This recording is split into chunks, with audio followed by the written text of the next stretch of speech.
I'm going to call the meeting to order. I'm just doing a quick count here whether we got a quorum. Should we register who's there? Chris, do you want to just run down the roster and people can indicate that they're present? We have to do everything by roll call. So if you could do that for starters. Yep. Hold on. I was starting to do it based on the panelists on the side. So let me get resituated. Okay, roll call. Jonathan Pope. Here. Richard Saffer. Present. Kathleen Clancy. I don't see her. Nope. Donna Compton. Here. John Dunn. Here. Gary Frisch. Not present. Grant Harris. Who's Grant? No. Okay, no. Matthew Fusco. Here. Thank you. Amy Pasquarello. Here. Thank you. Jason Rogers. Here. Thank you. Greg Camandoro. Cadaventori here. Camandoro. Thank you. Joe Lucido. Here. Thank you. Ryan Marquez. Mark, sorry. He just joined. He might be connecting right I see now. him on mute right now. Ryan? He's still on mute. Yeah. Hello. You Hi. have to unmute yourself, Ryan, and we're just doing a roster to see who's here. Okay. So when you need to talk, unmute yourself and say and speak. Okay. He's here. Okay. And Stefatia, Romeo Takin.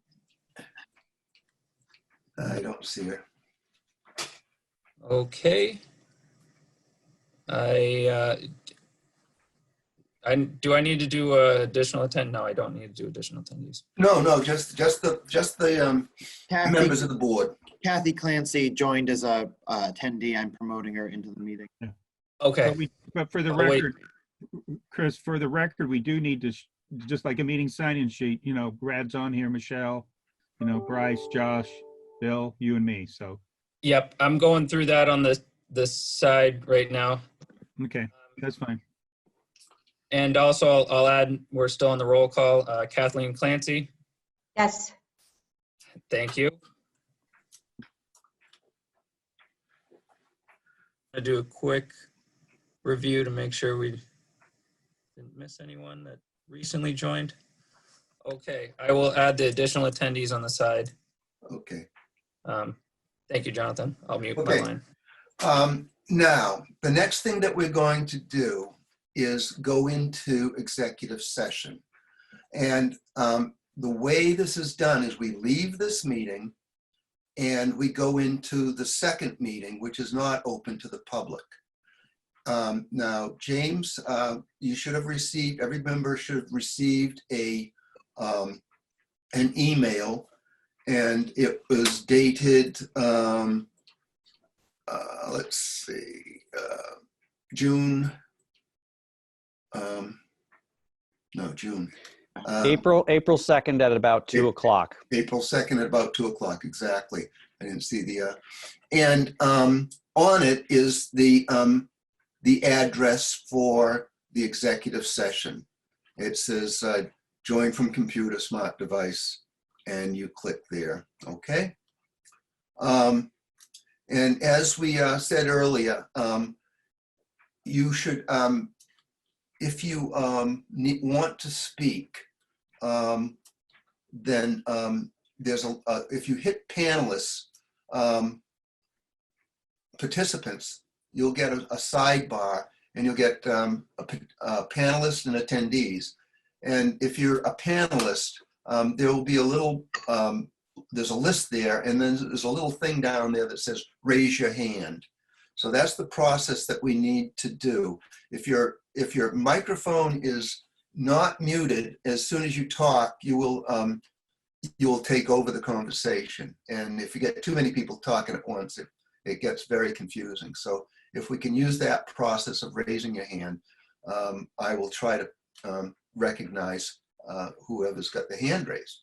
So the next order of business is that we need the other thing that James said we should do for clarity is that we should have one person make all the motions and another person second all of the motions.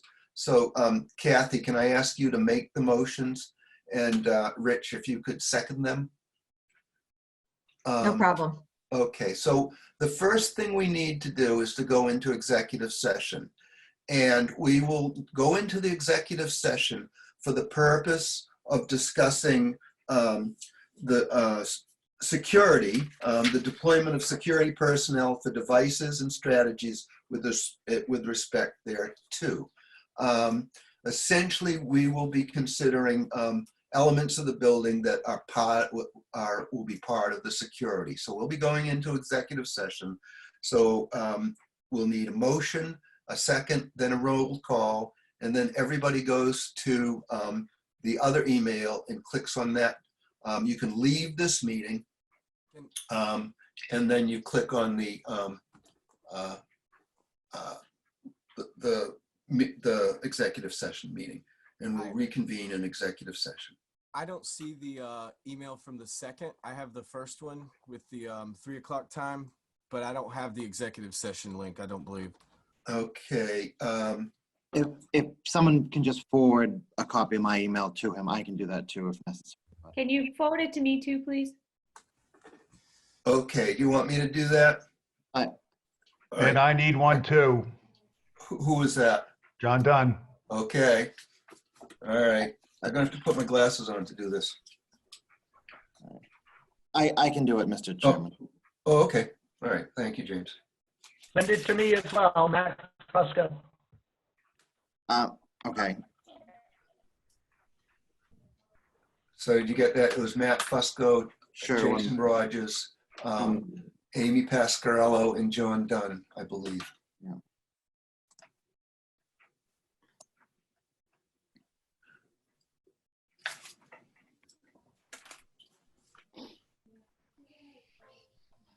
Okay. Do we have a motion to go into executive session? So moved for the purposes as you stated. Once before, okay, Jason Rogers, Amy, I don't actually necessarily have everyone's email. John, Tom, and Tom, I guess I do. Tom is at CBRE, Yeah. and that was the 4. John Dunn, Amy. Yep. Matt, and Jason. Oh, Matt first. I think Tom's all set. Correct. Fusco. Okay. There you go. Off Okay. that. Did everybody get that? You'll get that in 20 seconds. Yep. Okay. So we had a motion to go into an executive session in a second for the purpose of discussing security, and we will now need a roll call vote. Jonathan? Tom would like to say something? Yes. Could we add additional participants that are allowed by the committee that are not committee members to participate in the executive session for the record, which would consist of Brad Dorr, Michelle Rogers, Tom Ellis, Bill Booth, Chris Tremblay, and who are the other, Bryce Taft, and who else? Josh Josh Perry. Perny. Okay, please. If that could be included as an adjustment to the motion. Yes. Thank So you. that's an amendment to the motion that we include our consultants for the purpose of explaining issue before us. So moved. We got to Second. vote on that, the amendment. So, okay, all right. So now, Peter, does everybody understand the motion? And we're voting on an amendment to the motion to go into executive session. And we'll need a roll call vote for the amendment. Sorry, I was on mute. Okay, Okay, roll call. Jonathan Pope, Yes. Richard Safir, Yes. Kathleen Clancy, Yes. Donna Compton.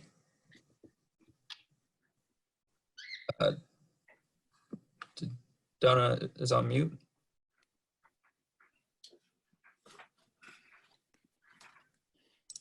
Did Donna jump off early? It looks like Dawn is no longer on the call. Okay. We lost Dawn. Oh, she's Oh, back. there's Donna. There she is. Doing roll call, continuing. Donna Compton. Unmute Donna, bottom left. Yeah. Bottom left. I'm here. Yeah, thank you. John Dunn, Yes. Matthew Fusco, Yes. Amy Pasquarello, Yes. Jason Rogers, Yes. Greg Catamatori. Catamatori. I'm gonna remember that one. Yes. Thank you. Joseph Lucido Yes. and Ryan Marks. Okay, we have accepted the amendment. It passes unanimously. And now we need to vote to go into executive session. So we already have a motion and it's been amended to include the consultants. And now we will take a roll call vote to go into executive session. Chris? Roll call vote. Jonathan Pope, Yes. Richard Safir, Yes. Clancy, Yes.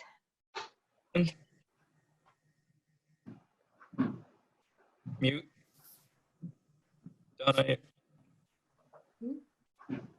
Donna Compton, Yes. thank you. John Dunn, Yes.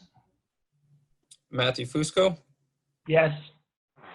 Amy Pasquarello, Yes. Jason Rogers, Yes. Greg Yes. Catamatori. Thank you. I got good practice now. Joe Lucido Yes. and Ryan Marks, Yes. Gary Frisch. Gary has an eye doctor's appointment. He's not going to be at this meeting today. Okay, thank you. And Grant Harris. So on. Okay. Matches up. Okay, we were going to go into executive sessions.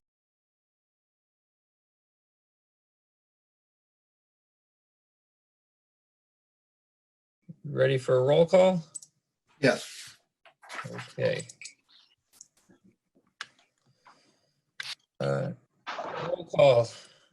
Jonathan Pope, Yes, here. Richard Safir, Here. Kathleen Clancy, Here. Donna Compton, Here. John Dunn, Here. Gary Frisch, Yes. Grant Harris, not in attendance. Matthew Fusco. Matt, you're on mute. Here. Thank you. Hey. Amy Pasquarello, Here. Jason Rogers, Here. Greg Catamatori, Here. Joe Lucido, Here. Ryan Marks, and Safatia Romeo Takin. Not in attendance. Okay. Okay. Done. Okay, our next order of business is the approval of the minutes of our project meeting of March 12th, 2020. Do we have a motion?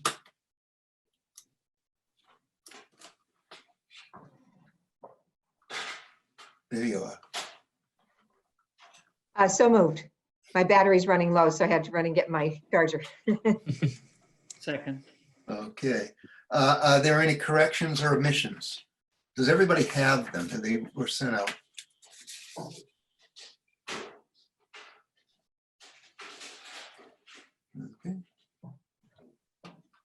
Seeing none, all in favor? No, we gotta go to roll call. Roll call for everything, right? Sorry. Chris, we need a roll call vote on accepting the minutes. Sorry, I'm muted again. Yeah. Roll call, Jonathan Pope, Yes, Richard Safir. I Yes. did it again, sorry. Kathleen Clancy, Yes. Donna Compton, Yes. John Dunn, Yes. Gary Frisch, Yes. Matt Fusco, Here. Yes. Amy Pasquarello, Here. Jason Rogers, Yes. Greg Catamatori, Yes. Joe Lucido, Yes. and Ryan Marks. Ryan? You're on mute, Ryan. Oh, still you muted, then unmuted. Yes. Ryan? I heard her mumble. You can press space. You're good now. You're good now. Back to mute, Ryan. Sorry.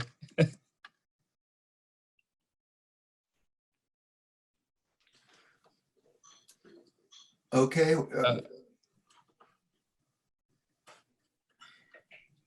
I heard Ryan mumble. Mumble? Yeah, I saw. I'm trying to look at the tab. I lost him on the list now of the view.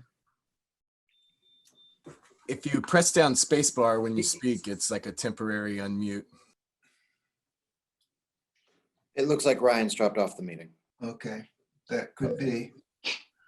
All right, we'll just note that he's left. Okay. Next order of business is the budget update and approval of project invoices. And we have the budget update that was in the packet. It's so small I can't see it, but there it is, make it bigger. Tom, would you like to just give us an update on where we're at with the Right. budget? Right, the only item that was added was Doran Whittier's invoice for the month of March in the amount of $27,570.40. So that was added to the budget for basic services only. So that's the only item that is on the Change, that's the only change in the. for invoices for approvals today. Yes, All right. that's the only update. Okay. So are there any questions about the budget? Then we'll move on to invoices. We have an invoice here from, well, it's from CBRE Harry, but it's for Doran Whittier. And as he said, it's for the amount of $27,570.40. And this is invoice 00015 dated March 31st, 2020. Do we have a motion to pay this? So moved. Second. Okay. Is there any discussion? Seeing none, we'll need a roll call vote.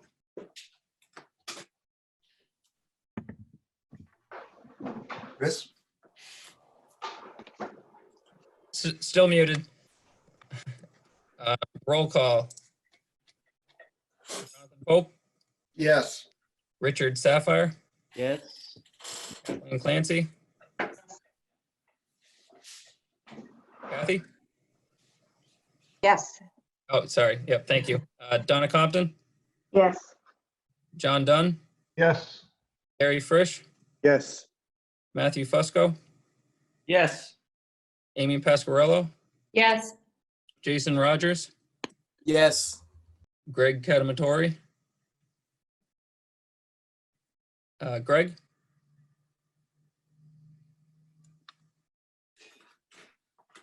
Is Greg muted? He's muted, but Greg? Have you left us?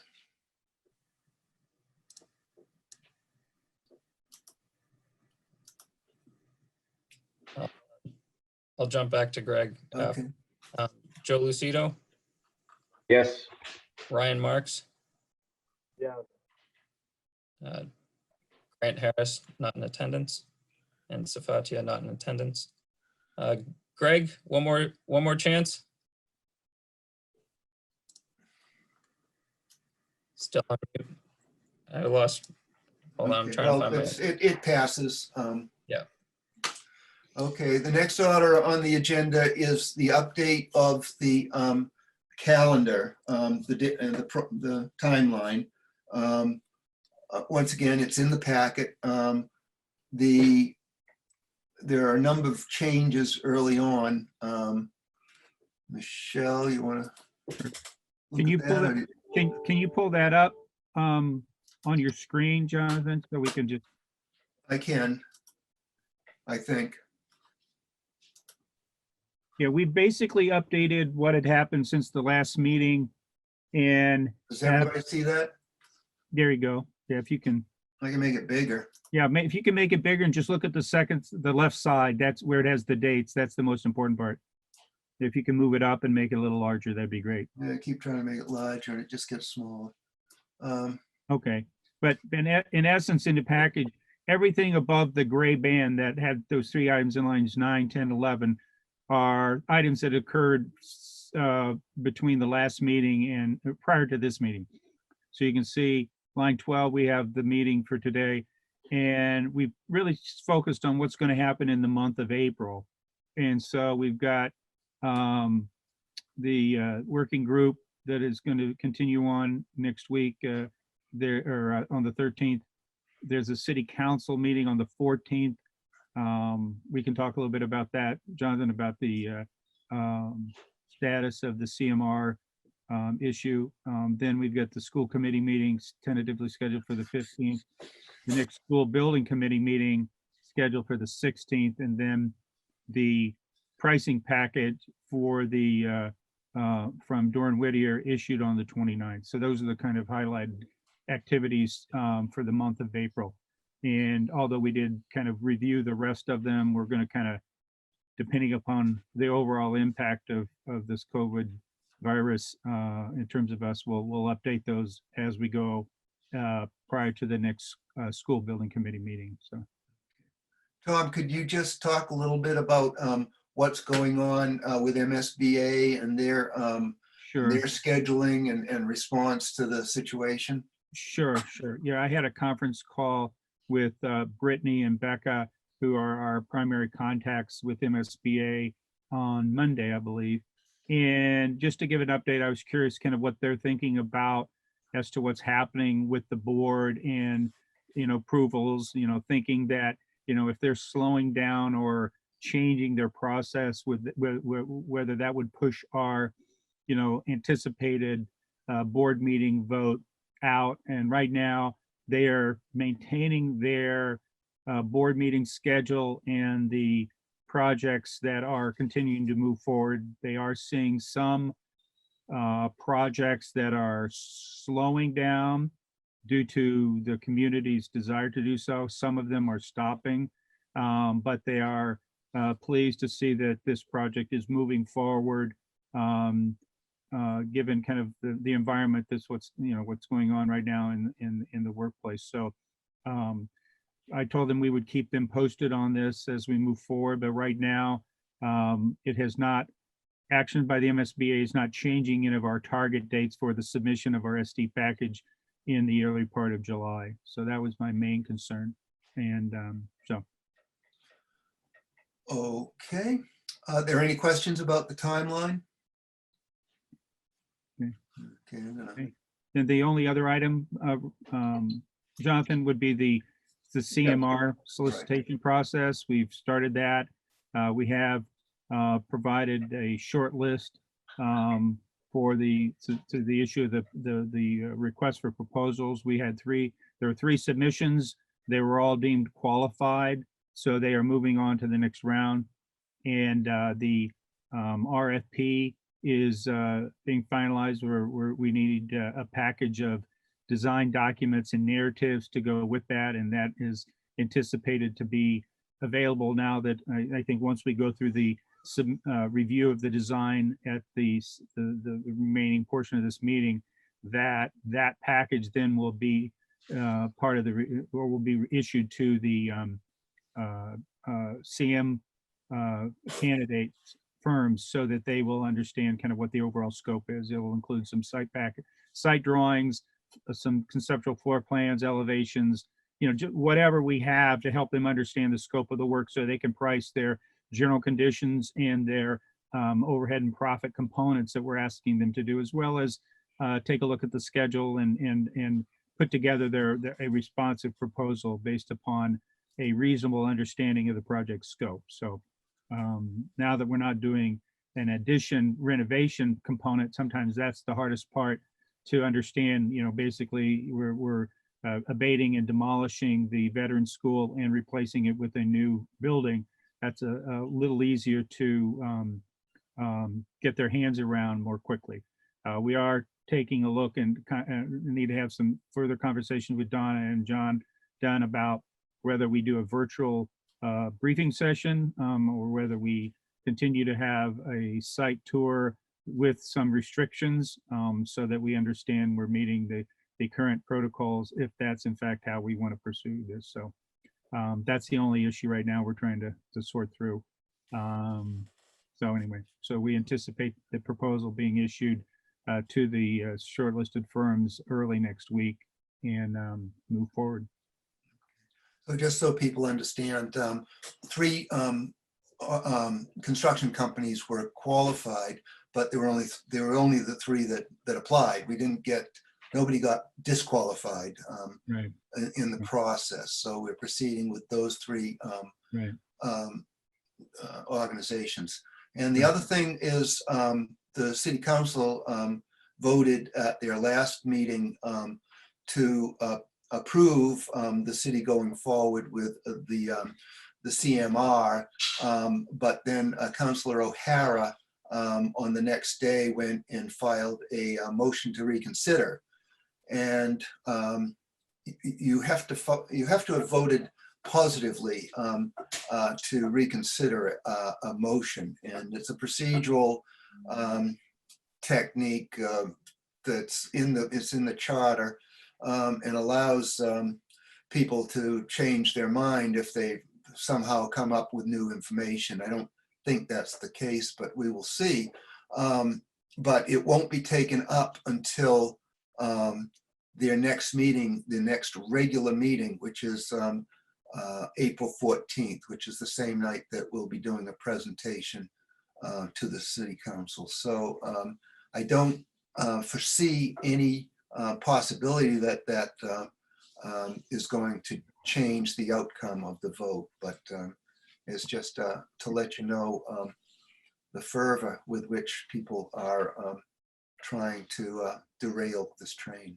Right. And it does delay our ability to submit the application to the Inspector General's office because we do need the city council vote finalized as a component of that. So any questions on any of that before we move on to the design update? Okay, Michelle, it's back in your hands. Great. See if we can do this transition again. Oops.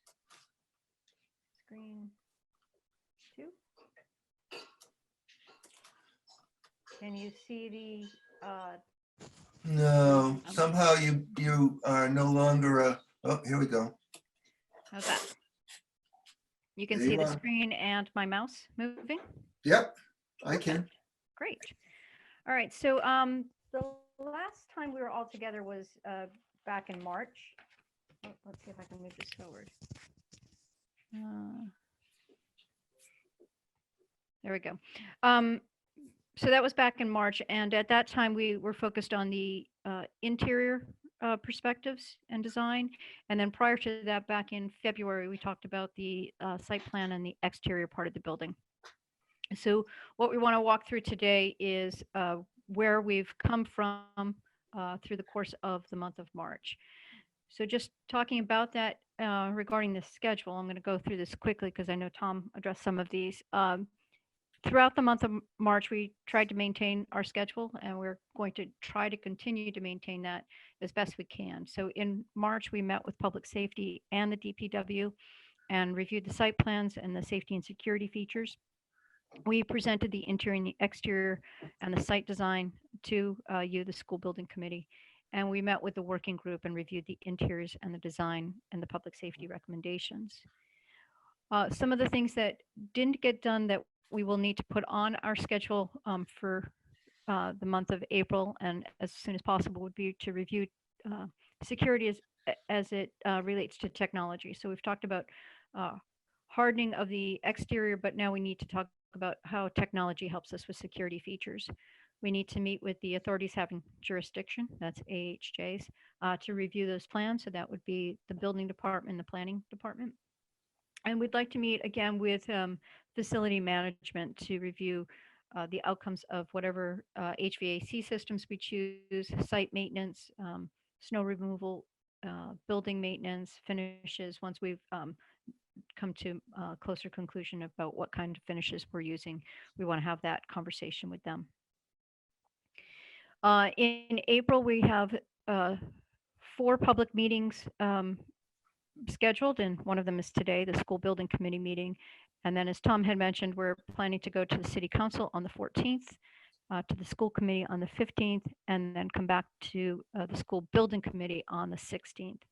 And all of this is in preparation of putting together our plans for the schematic design cost estimates, which we're planning to deliver to our estimators on April 29th. Yes? Tom had his hand up. Huh? Tom, Sorry, you're muted. I just want to say there will be a same cycle of circling through, I think at the bottom of our schedule, where we'll need official votes on the actual SD package once we get the cost in and everything else. So I think what Michelle's doing is being sure everyone understands the overall scope of what's being priced. And then when we come back with the price, no one should be surprised about what the scope is of what we're pricing. And then that's what goes into the SD package. So just, excuse me, point. Right. So we are issuing for cost estimation in April. We get those back around mid-May. We have a chance to review everything, and then we don't issue to the MSBA until we've gone through the series of voting, and that package is delivered to the MSBA at the end of June. So for site plan updates, again, the last time we looked at the site plan was back in February, and it looks something like this. And we talked about the different areas of the site. We talked about a turf field in the back be some playgrounds for older children, some outdoor learning spaces. We talked about playful hardscape designs that could be integrated into play. We talked about a small kindergarten playground out front, a bus loop that could also be used for hardscape play. And as we moved forward and with some of the information that we received from both this committee as well as the Public Safety Committee, we've developed this plan. So the ways that this plan has changed, we talked about the extensive retaining walls that required in this area originally for the bus loop. And by removing those walls, we've been able to slope the landscape down at the correct slope for it to enough to remove the retaining walls there. We've added a turning lane to help mitigate traffic here. And we've increased the width of both this access, safety access drive, as well as this loop back here, so that we could actually use this for both overflow parking as well as have the fire truck access be able to come all the way around. So this area here got wider. Through some of this work, removing the retaining walls, we reduced parking here by 4 spaces and parking here by 1 space. But in looking at the plan, we were able to increase the parking, make up for those lost spots back here. So we have met our parking goal, which was 120 parking spaces for the site.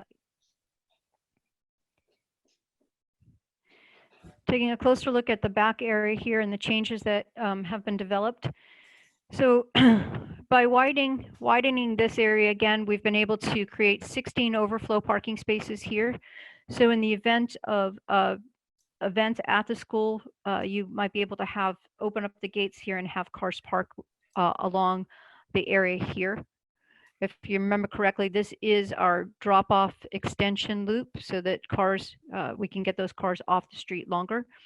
We have created a fence around the entire area, providing a gate here as well as gates here. So those could be closed during playtime. The play area here, again, because of the width that was increased in the drive aisle, this area here was reduced. And originally the swing sets were located over here, so we've moved them to this side. The overall length of the field was reduced as well, but what we've been able to do is capture some space back here that we could provide a half basketball court back here, and then provide a little bit more hardscape play all the way around this area here. Changes that occurred in the front of the school. Again, the widening of the driveway here has allowed for 14 overflow parking spaces along here. We've actually run the turning radiuses for both the buses and the fire trucks throughout this loop here, and they actually work quite well. The grading has been adjusted so that the buses and the fire trucks can access this driveway here. And one of the pieces, by removing this the retaining wall here, we had to change these parking spaces to parallel parking spaces. If they were front end, you would need that retaining wall.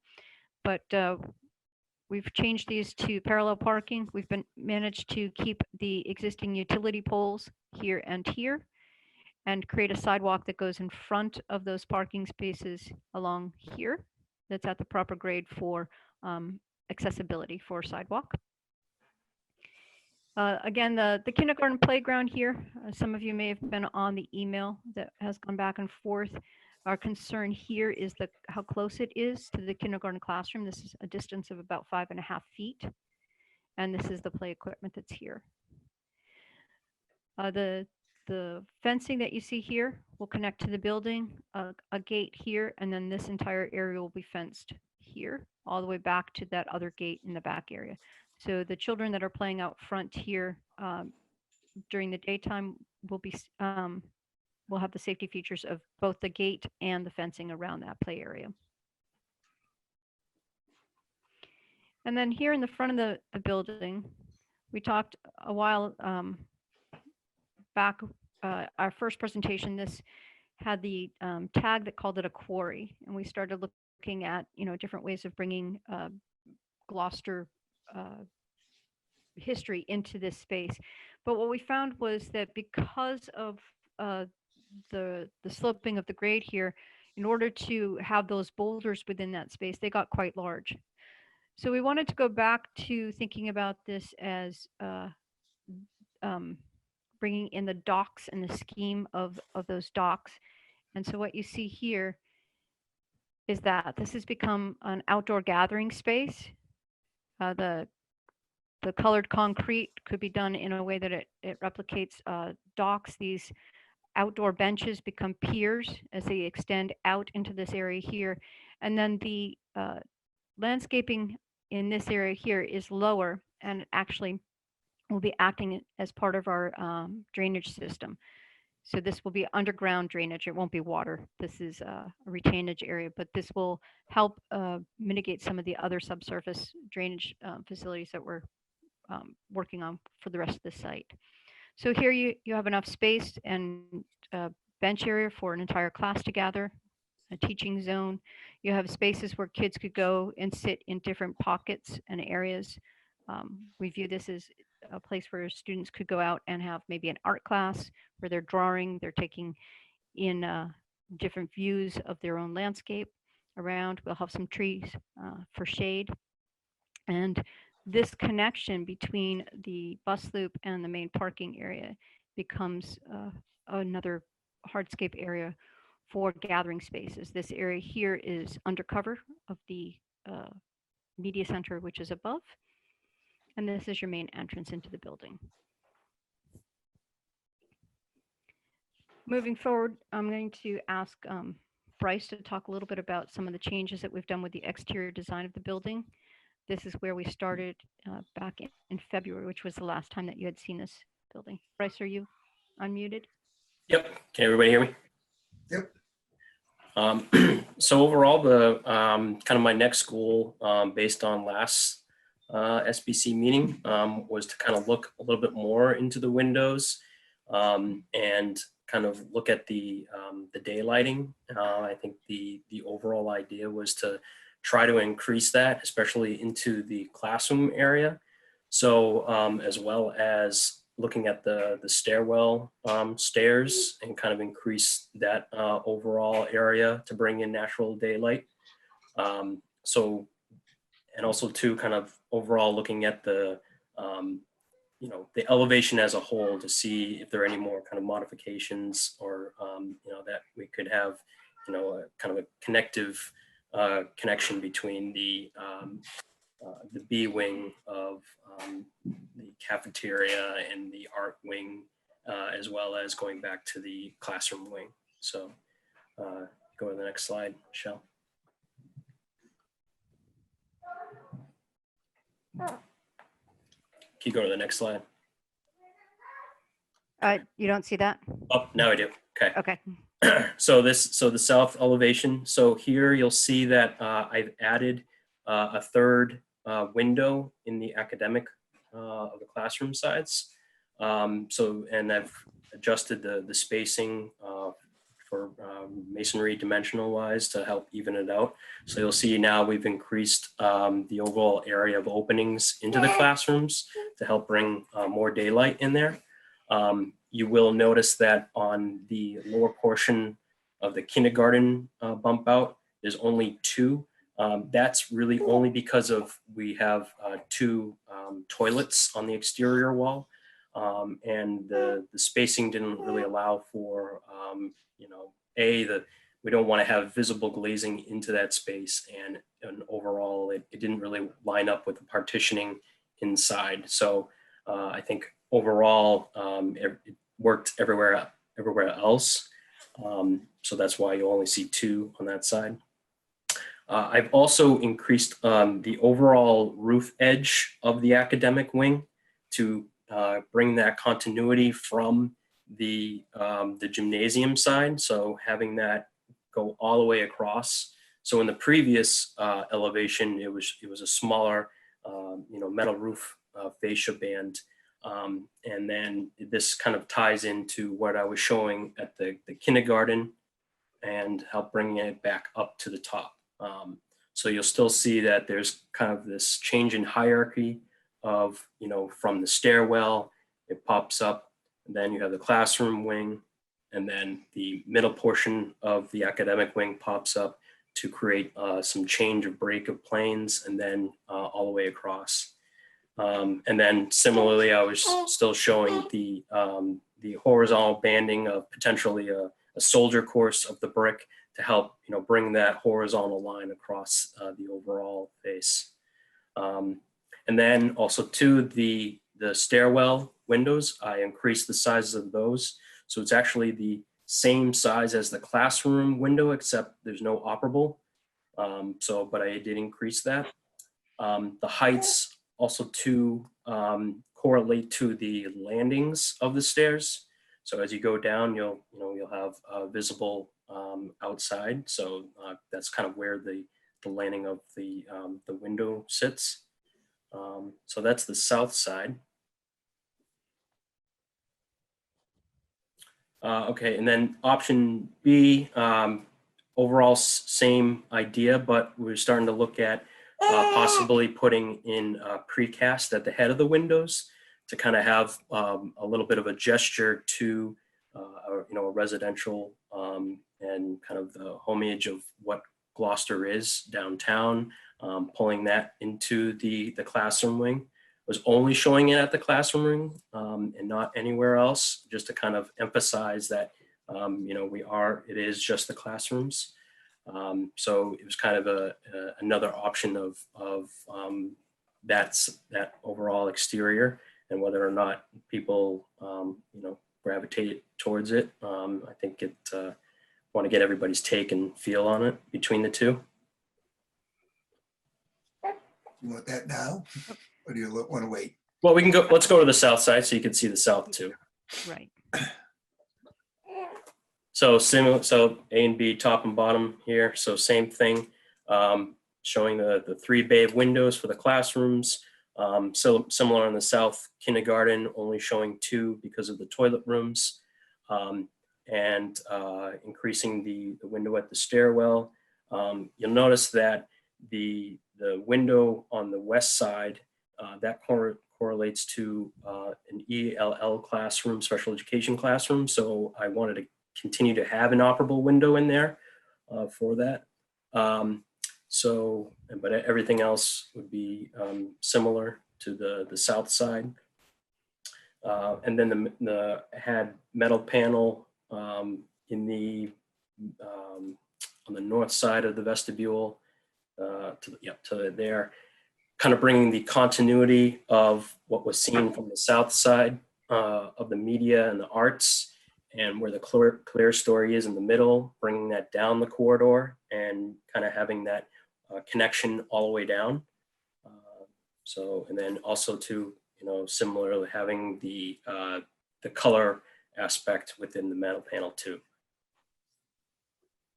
And the difference between the A and the B is the header over the windows.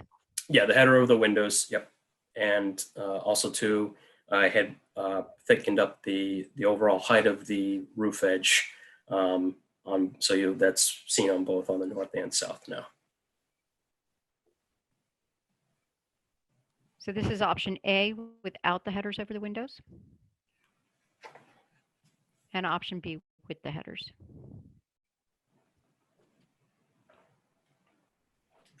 Do we want to discuss this now, or do we want to go all the way through the presentation and then talk about? I'm going to leave that up to you, Jonathan.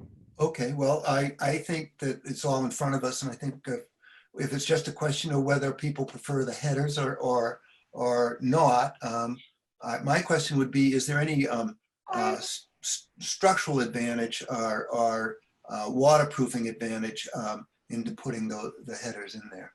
So if we don't use the headers, we would go to a steel lintel, and if you do use the headers, we could use these as structural lintels. Okay. Is there a large cost difference? It costs more to have a, because that would be like a precast or a stone lintel that we would be putting in there versus, just having a steel lintel, which is going to kind of fill right into the window reveal. So yeah, it does cost more money to have the option B. But you said one's more waterproof? I'm not, can you explain that to a non-architect? No, they're going to all structural and waterproofing. Those things considered are going to be equal. What about durability over time? Same. Well, it's a bone we can throw to the school committee by saying that we saved money by not putting canceled headers. Well, it's just. I'm just curious, as we have gone through a number of different aspects where we've had either an A, B, or a C, it's hard to kind of make these individual decisions, not knowing, what that cost impact is in the long term as this kind of builds towards the end. Clearly, and at least in my opinion, obviously B looks like a more finished, it's got more detail, at least for my eye, it's something that looks more attractive. It's kind of the difference that I always say when I see somebody build a brand new house and not put shutters on it, even though they're not operable. It's just an architectural detail that's nice to see. So, I mean, it'd be nice to know like what kind of difference we're talking about in cost as we've gone through these different items. I'm sure there are some others that we've already discussed, even potentially today, that have, I think there were some numbers of 10 or 12 times, normal glazing, for instance, depending upon what you're talking about. So just trying to understand the magnitude of the cost difference. So I think what we're trying to achieve here is a baseline. So if there's a preference for one image over another, we would make that our baseline. And then if there's something that you would like us to include as an addition or deduct costs, we can add that into our cost estimates. But I think what we really want to know is what's our baseline? Where are we starting from? Right. Well, personally, I like the lentils, but you know, I don't want to go and try to rationalize to the school committee that we just spent, you know, $600,000 just have, you know, headers over the windows. I don't know. I agree. B looks better, but I would want to know the cost before I say that's what we want to vote for. Is Then there I a know you're is there a asking. ballpark cost we could know now, or is it has to be all determined at the same time? We'd have to go find out, Jason. I mean, the challenge for us is, I agree, you know, with what Greg's saying. You know, it's that when we're putting all of this together, you know, there's going to be lots of those decisions that are always going to be, you know, cost based. How much would this be versus that? And, you know, if we were to try and do that on all of those things, we just get bogged down and we'd never be able to advance things forward. But we can go and find out, you know, and be able to report back next time to you what it is. You know, it's bigger than a bread box, I can tell you that. But we'll go and find out, you know, what a loose lintel versus a, you know, kind of, we'll assume that it's right for right now, like that it's a precast and not a granite type lintel. And, you know, we can report back to you on that. So as Tom said earlier, this is not a final decision. This is just a frameworks to base your pricing on. So whether we were to do it as a deduct or an add, I think Tom was making the case that it's easier to take things away than it is to add them on. Right. And also too, Jonathan, the MSBA will be looking for us at every point along the cost estimate. The milestone is to identify potential cost savings, value engineering, or adjustments that can be made. And that's always one that can be put on the table. And based upon where we are in the process, we can add or take that out based upon where the overall cost is and where that sits in priorities. Again, I go back to, you know, this SD estimate is pretty important to have, you know, a pretty full shopping basket of what it is you want, and then you trade off from then on as to what's going on. And so, you know, my recommendation would be included, and then we can, if that's going to be, if that's going to push the budget one way or the other, I think we've got other issues to deal with, because especially at the SD phase. So I would tend to go with what you think looks the best and what's going to give you the best long-term value, and then we can always make those decisions to remove something or change it as the design gets a little bit more evolved and you can actually see in more detail what it really looks like. So, Anyone else like to weigh in on that discussion? My inclination is that we should be pricing out what we want, and then if we can't afford what we want, we go back and to know that something like this is just something that would be easy to remove and not affect the durability or weather resistance or anything of the building, then it's we could do it at that point. Politically, it may make more sense to go that way and than to try to add things on later on. Michelle, can you put option A on the screen again? B just looks better, but that's not going to be the final decision. I agree with Jonathan. I can even toggle them for you. Ready? B. A. Wow. it's like getting an eye exam. Which one looks better? Yeah. Okay. All right. So you want to continue? Yes. Or is there more? No, we're stepping into the interior design now. Okay. So whoops, wait a minute. I have to go back to my notes here.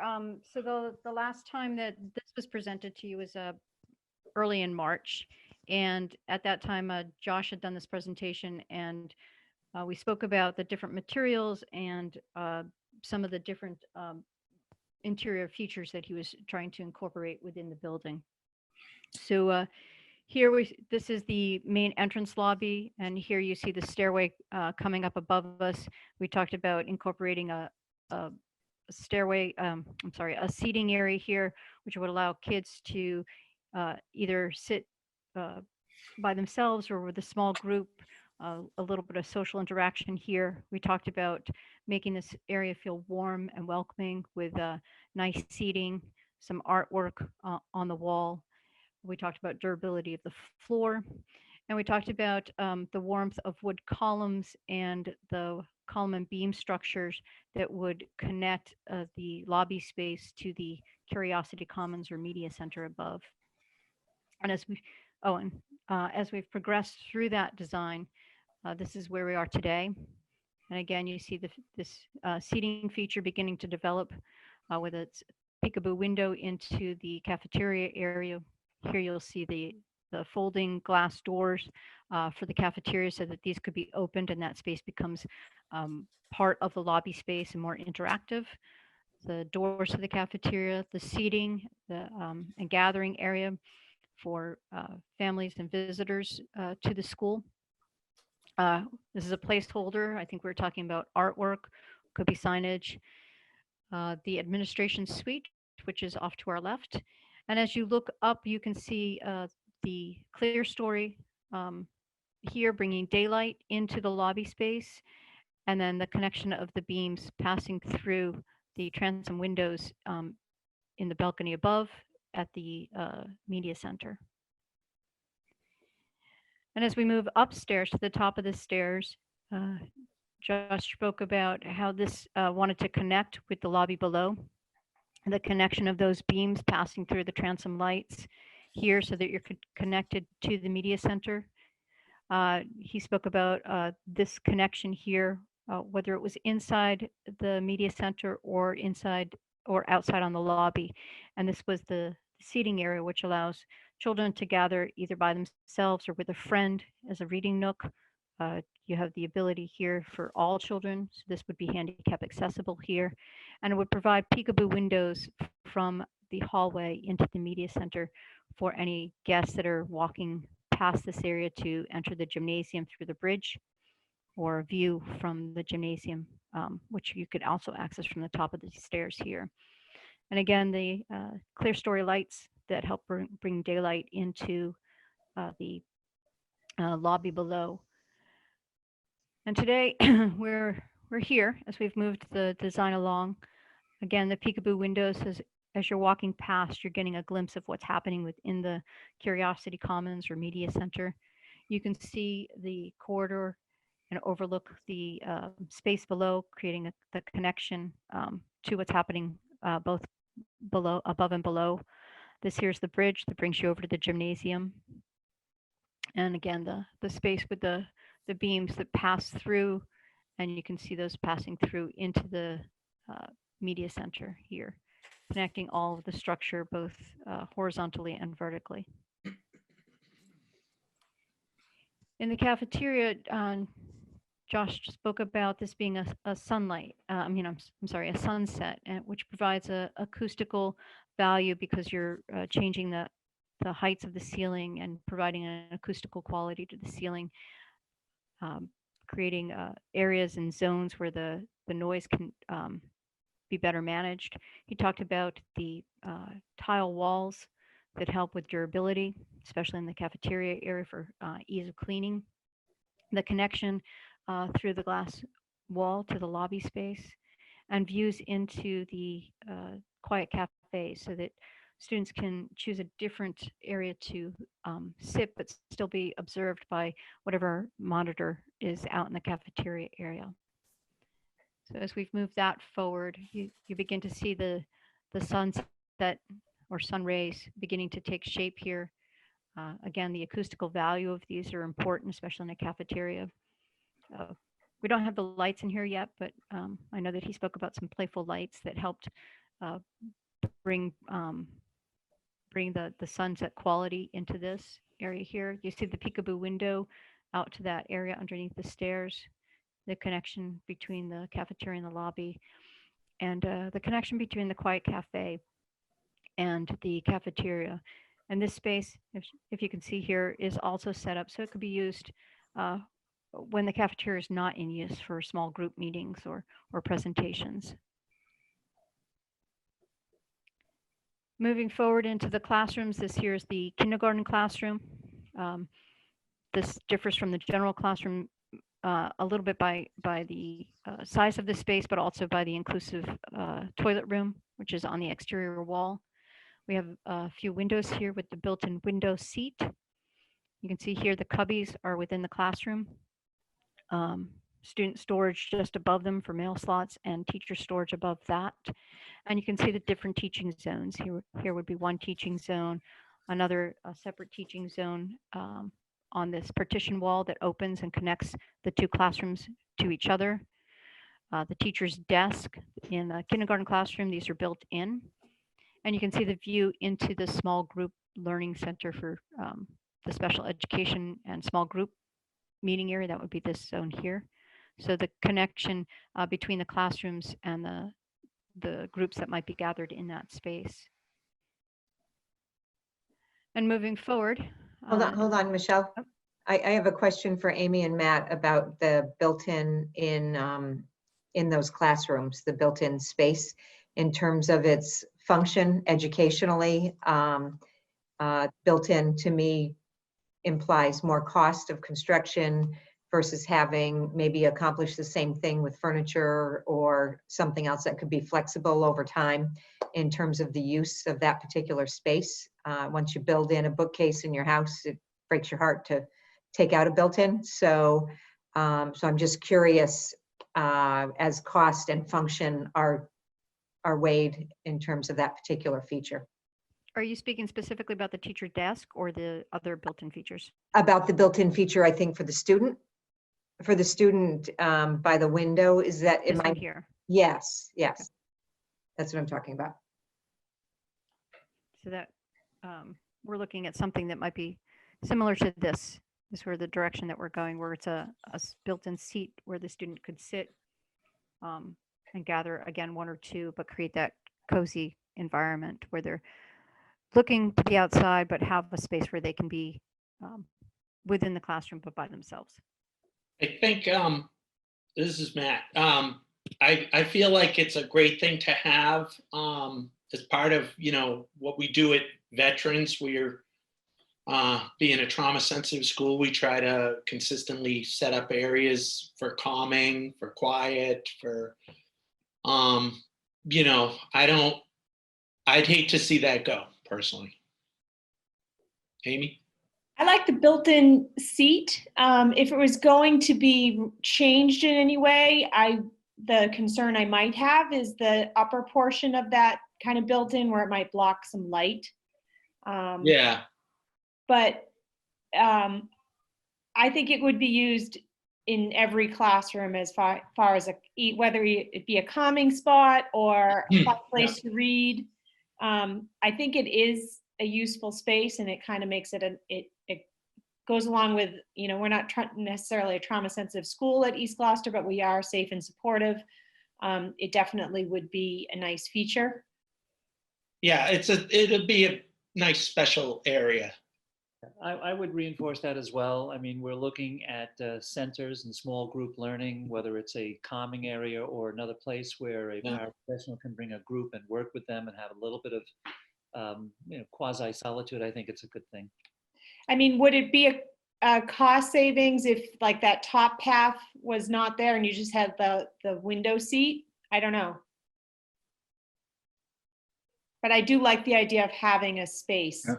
On a previous slide, you had a actual picture of just a long window seat there on the far left.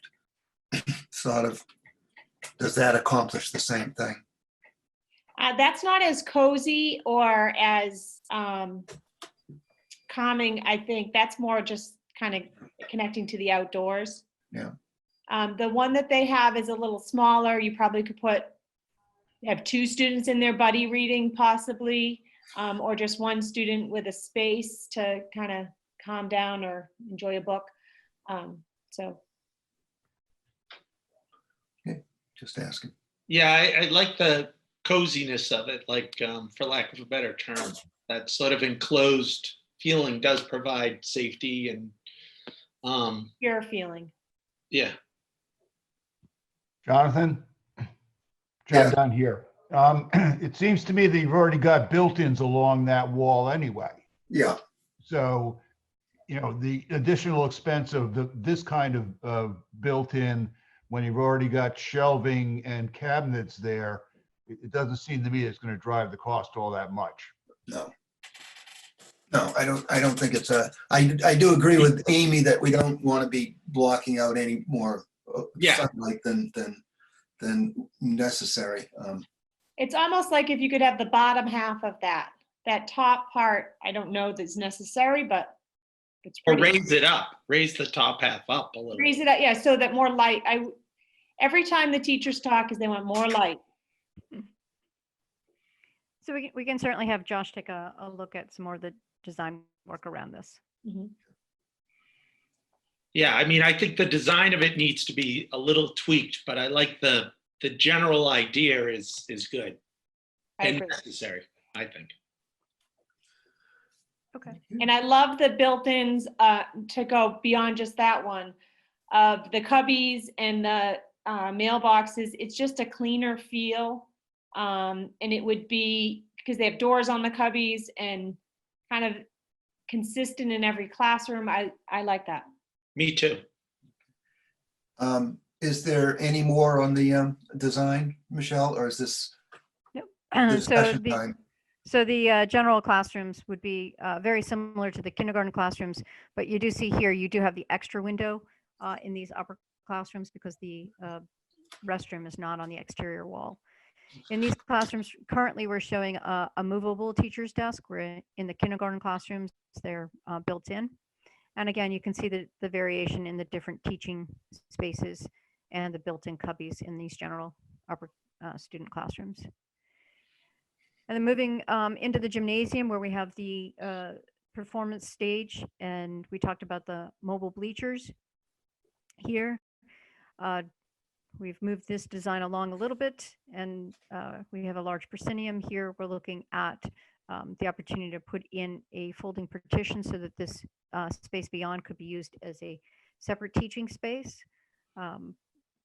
And we're investigating the folding bleachers, but this is where we are here. These would be movable folding bleachers, and within the storage room within the gymnasium, there would be room to put those away during a performance. Michelle? Yes. I recall a conversation we had with Matt and Amy at Veterans a little bit about just kind of the need to have those maybe more easily accessible. And I think Bill, we had a conversation about trying to come up with a way that doesn't cost, a ton of things relative to sprinklers underneath concealed spaces, whatnot, to be able to have them go in and underneath the platform easier. So I think we need to so that it's easy for them just to pull them out. They're used, and they put them away, versus a big effort to pull them out of the corner. Yeah, so I remember that conversation, Tom. I do like the idea of them pushing right under the stage. Yeah. Yes. So as we go along, we just need to think about how we could do that without having to have a lot of sprinkler cost and things like that. I think, that we just need to develop that maybe as we go along. So Understood. Both Josh and Bryce have looked at that option. We've been told that it's fairly expensive, so we're continuing to look at different ways that we might be able to accomplish that. Right. The last slide here is the media center, or what we like calling the curiosity column center. So this is the library media center. Its connection to the art room is through a rolling overhead door, so that the art room can spill out into the media center, use the center for both research as well as makerspace. You have views into the adjacent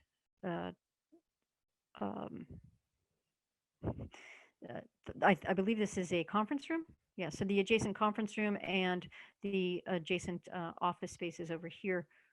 So your views are through the corners into the conference room. And then you can see here too that Jason has used the opportunity to put built-in seating in between the book stacks. And so these could be 1 or 2 student seating built in. You have books along the window area here in between each of the windows. And over here, what you see is that piece that goes out into the hallway with the peekaboo windows. So as we've moved forward a little bit, with this one, you begin to see the book stacks and the built-in seating by the windows, the separation of spaces. So this would be a one group gathering. You could have a second group down closer to the art room. The art door could be opened and spill out space into this maker area. The central desk, and again, views into adjacent spaces, which help bring daylight into these spaces and create connections between 2 spaces. I believe that is the end of the presentation. So are there questions or comments on going even right back to the beginning of the interior? So similar to the built-in seating in the library media center, without the top above, that's kind of what I'm thinking of for the classrooms. Doesn't have to be the wave, but the idea without anything above it. Okay, we can take a look at that. Did you want the sides too, so that you create that coziness and separation from? Some sides, but I just don't want to block the light.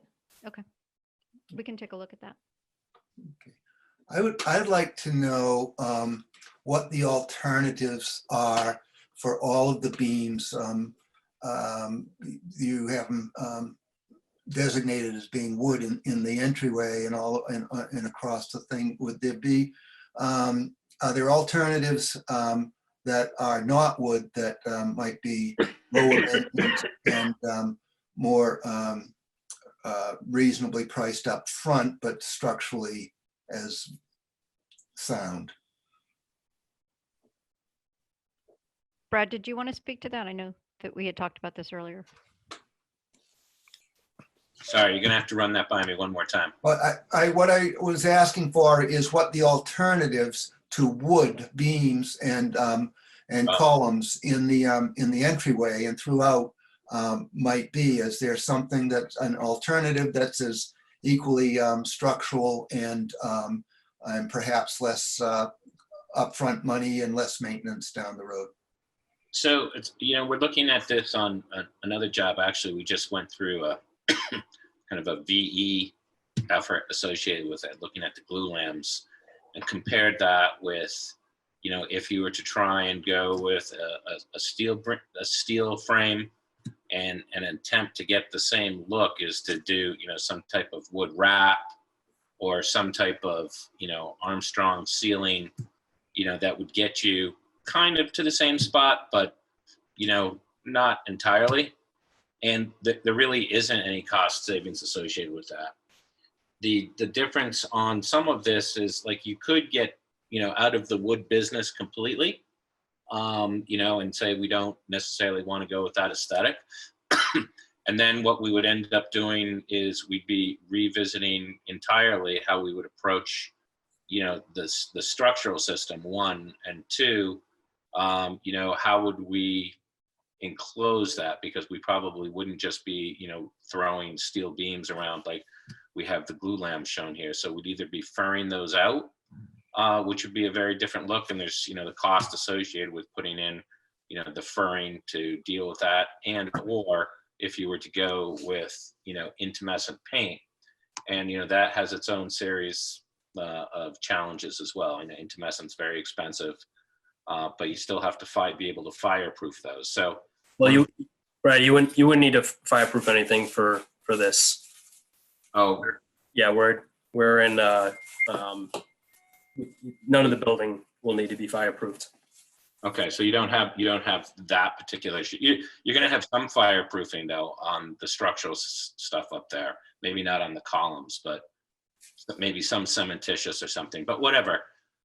In the final analysis, you can save some money if you went to just a more traditional steel frame. And that could be looked at. You wouldn't have the same aesthetic. Maintenance wise, I don't think it's really that much of a difference. You have to paint something or you have to, put a wood finish on it. So it boils down to that, but you won't be able to get the same look and come at it from a different approach and save money. Sorry. Go ahead, Jason. From a maintenance side, I almost think that maybe being able to expose the beams, whether they're wood or steel, is a good thing. If you've seen the acoustic ceilings over at O'Malley lately, they wear out fairly quickly, and then they can be a pretty big cost to run through a whole building. You'd have to have some type of acoustical treatment in there, some way, one way or another. I'm not necessarily saying it has to be an ACT ceiling or something. I'd like to get away from that, but you'd be wanting to do something there. So is it a potential cost savings? Yes. Is it going to be something that's going to be huge? We have it in a fairly limited area here, so I think I don't think this is a break the bank one, but again, this is your call. All of this stuff adds cost. Yeah, in my opinion, avoiding ACT as much as possible is probably good, because aesthetically it looks bad within a few years. Are you looking at, we're looking at the media center here. Are you looking at a wood ceiling? Is that what I'm looking at? Yeah. It's an acoustical ceiling, so it's either metal that looks like wood. There's a variety of products out there, so it's either the metal that looks like wood or the wood with the acoustical backing. Josh, is this something that you're looking at trying to schedule as maybe like being an Armstrong type product? Yeah. So, and it's also to help hide some of the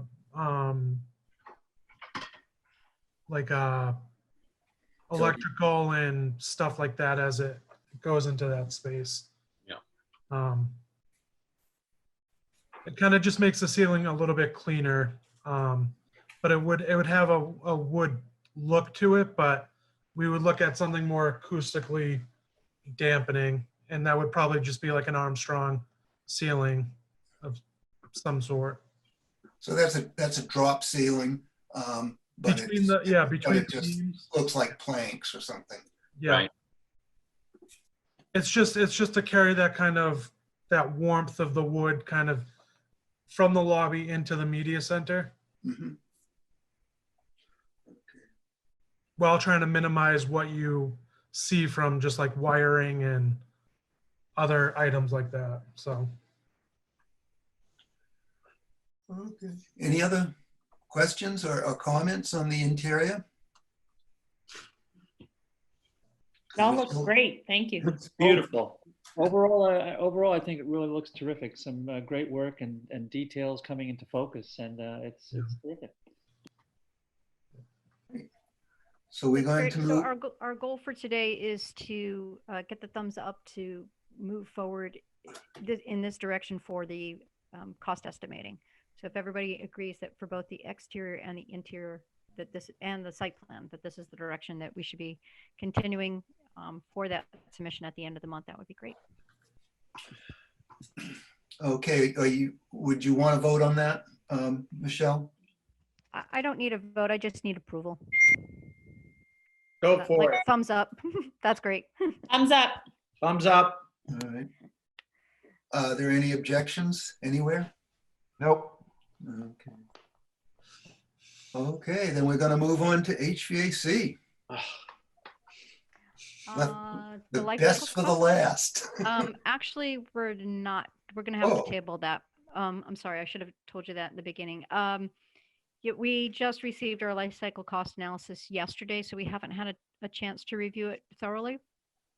So we'd like to have that opportunity and then speak about it with you again. Okay, So we can give you like just a sense. It was actually interesting. Like as Michelle said, we just started looking at the summary of it this morning. But you know, it's surprisingly close between kind of what I'll characterize as more of a fossil versus, you know, an electric option, like almost on within, you know, 1% on the installed cost as it's been presented to us, and, you know, operating costs relatively close. What we have to dig into is you know, the things like, as part of this analysis, has the generator been sized right, and, you know, understanding, you know, all of the inputs that they have, and also trying to understand you know, what the basis is for the utility rate projections, because honestly, I think that's where the greatest variability potentially could lie. So we do have, you know, at least the analysis in hand. We just haven't had a chance to review it yet. Okay. So is there anything else that we need to look at today? Not from our perspective, no. Tom, anything? It No, appears not. No, we're good. Sorry. Okay, so do we have a motion to adjourn? So moved. So moved. That's a Kathy Rich Is that- combo. Okay. Is that Matt and then Kathy there? No, Or- Yeah. no. We're keeping, I mean, I so moved. Matt didn't get the instructions early on. Okay, that's fine, whatever. Quiet. Okay, all right, we'll need a roll call vote. I'll do a roll call. For- Okay. Oh, yeah, I'm good. Sorry, gotta scroll all the way to the top. Jonathan Pope, Yes. Richard Sapphire, Yes. and Clancy, yes. Donna Compton, Yes. John Dunn, Yes. Gary Frisch, Yes. Matthew Fusco, Yes. Amy Pasquarello, Yes. Jason Rogers, Yes. Greg Catamantori, Yes. Joseph Lucido, Yes. Ryan Marks, Not here. Ryan not at the end. Okay.